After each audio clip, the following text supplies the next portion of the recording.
Alright, buckle up, because today we're diving into the life of Eminem, the lyrical mastermind who turned his struggles into symphonies of rage and reflection. If you've ever felt like the odds were stacked against you, this guy turned that feeling into a multi-platinum career. So Eminem was born as Marshall Bruce Mathers III on October 17, 1972, in St. Joseph, Missouri. His early life was about as idyllic as a dumpster fire. His father abandoned the family when Marshall was just 6 months old, leaving his mother, Debbie, to raise him alone. They moved around frequently, shuffling between relatives' homes and low-income housing in Missouri and Detroit. Think of it as the least fun road trip ever, featuring a revolving cast of stepfathers and a side of poverty. School was no picnic either. Marshall changed schools every 2 to 3 months, making it impossible to make friends. He was bullied relentlessly, and one assault left him hospitalized with a severe head injury. If character building through adversity is a thing, then Marshall was becoming a character straight out of a Greek tragedy. Amidst the chaos, he found solace in storytelling and comic books. At age 14, his uncle Ronnie introduced him to hip-hop by playing him the Ice-T song Reckless. It was like discovering a superpower. He began rapping under the name Eminem, creatively stood for his initials. Eventually, this morphed into Eminem because spelling is optional when you're destined for greatness. He started participating in open mic contests on West 7 Mile in Detroit.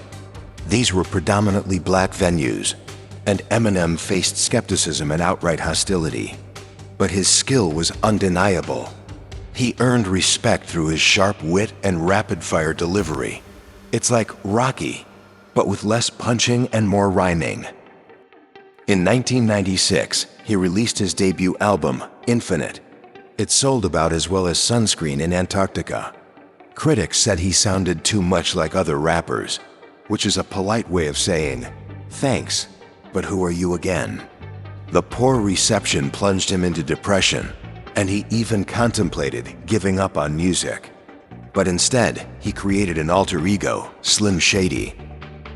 Slim Shady was the dark, unfiltered side of Eminem, allowing him to vent his frustrations and anger. In 1997, he released the Slim Shady EP, which caught the attention of Dr. Dre. Dre was so impressed that he reportedly said, "Find him, now. It's like winning the lottery, but the prize is a mentorship with one of the biggest names in music."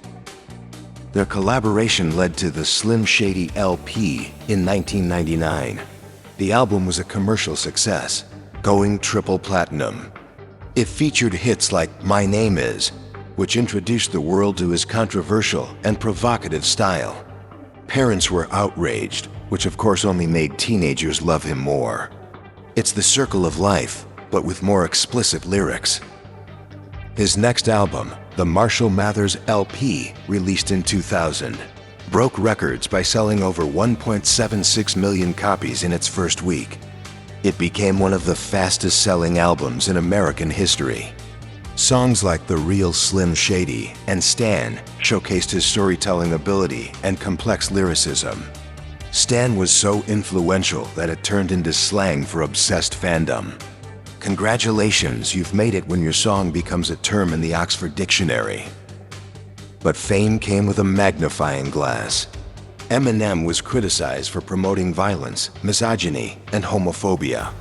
He defended his work as art imitating life, not the other way around. It's like blaming horror movies for nightmares. Unpleasant, but not entirely the director's fault. In 2001, he performed Stan with Elton John at the Grammy Awards to address accusations of homophobia. The performance was iconic and left critics scrambling. Teaming up with Elton John is like playing chess by moving your opponent's pieces. You just can't argue with it. Meanwhile, his personal life was a soap opera. His tumultuous relationship with his then-wife Kim was splashed across tabloids. He wrote songs about their issues, which didn't exactly help domestic tranquility. They divorced, remarried, and divorced again. It's the kind of relationship that makes you appreciate being single, or at least not famous. His relationship with his mother wasn't any better. He frequently criticized her in his songs, accusing her of substance abuse and neglect. She responded by suing him for defamation, seeking $10 million. They eventually settled out of court for $25,000. Family reunions were probably non-existent, which might have been a mutual relief. In 2002, Eminem ventured into acting with 8 Mile, a semi-autobiographical film. The movie was both a critical and commercial success, grossing over $240 million worldwide. Lose Yourself, the lead single from the soundtrack, won an Academy Award for Best Original Song. Eminem didn't attend the ceremony, opting to stay home with his daughter. When you're too cool for the Oscars, you know you've made it. Despite his success, Eminem struggled with addiction to prescription medications. His dependence escalated after the murder of his close friend and fellow rapper, Proof, in 2006. Proof's death was a devastating blow, leading Eminem deeper into substance abuse. In 2007, he overdosed on methadone and was hospitalized. He later revealed that he had gained significant weight during this period, reaching nearly 230 pounds. Not exactly the image of a rap god. Determined to turn his life around, he entered rehab and began a rigorous exercise routine. He lost over 80 pounds and returned to the music scene. With Relapse in 2009, the album marked his return but received mixed reviews. Critics felt it was too focused on shock value and lacked the introspection fans had come to appreciate. He took the feedback to heart and released Recovery in 2010. This album was more personal, addressing his struggles with addiction and his journey to sobriety. It was a commercial success and won the Grammy for Best Rap Album. It's like the redemption arc in a movie, but with more swearing. In 2013, he released the Marshall Mathers LP2, a sequel to his groundbreaking 2000 album. It featured hits like Rap God, where he showcases his rapid-fire delivery, fitting 1,560 words into a 6-minute track. That's about 4 words per second. Try talking that fast without tripping over your own tongue. He continued to release music, including Revival in 2017, Kamikaze in 2018, and Music to Be Murdered By in 2020. Each album stirred controversy, reigniting debates about his lyrical content. But at this point, controversy is as much a part of his brand as his blonde hair used to be. Eminem also engaged in high-profile feuds with artists like Machine Gun Kelly. Their back-and-forth diss tracks provided entertainment for fans and reminded everyone that Eminem still has a sharp tongue and pen. Beyond music, he's invested in his hometown of Detroit. He opened the Mom's Spaghetti restaurant, named after a line from Lose Yourself. It's a real place where you can actually eat his mom's spaghetti. Whether or not it's served with a side of vomit is unclear. He's also been involved in charitable efforts, including the Marshall Mathers Foundation, which aids disadvantaged youth in Michigan. It's the softer side of Slim Shady that doesn't get as much media attention, but speaks volumes about his character. So what's Eminem's legacy?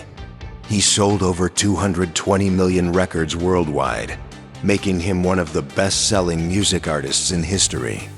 He's won 15 Grammy Awards, an Oscar, and numerous other accolades.